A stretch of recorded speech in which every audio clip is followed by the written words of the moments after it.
Hello everyone, সবাই কেমন আছো? আমি আজকে তোমাদের সাথে শেয়ার করতে চলেছি আমাদের প্রথম বিবাহবার্ষিকী দিনের কিছু মুহূর্ত। সকাল সকাল আমরা দুজনে স্নান করে চলে গিয়েছিলাম কাল্লায় মা সিদ্ধেশ্বরী বাড়িতে। জীবনের একটা সেরা দিন বলে কথা, মায়ের কাছে না এলে হয়, তাই দুই মায়ের কাছে একটু ভক্তি ভরে পুজো দিয়ে নিলাম। মায়ের জন্যই তো সব কিছু, মায়ের জন্যই তো আমরা দুজনে একসাথে আছি, তাই না? পুজো দিয়ে নিয়ে বাড়ি চলে গিয়েছিলাম। বাড়িতে ছিল আজকে অনেক কাজ, অনেক রান্না বান্না, বাড়িতে সবাই আসবে। সারাদিন আমার রান্না করতে করতেই সময় চলে গেছে। মায়েরাও এসেছিল, মাও একটু হেল্প করেছে, তাই জন্য একটু বাঁচন আমার।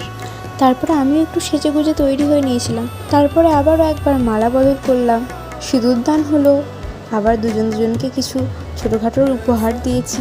যতটুকু ওর সামর্থ্য আমায় দিয়েছে, আমি যতটুকু জমিয়ে পেরেছি ওকে দিয়েছি। তারপরে কেক কাটিং করলাম, সবাই মিলে একটু ফটো তুলেছি, আড্ডাই আর কি মজা করতে করতে আজকে দিনটা চলে গেছে।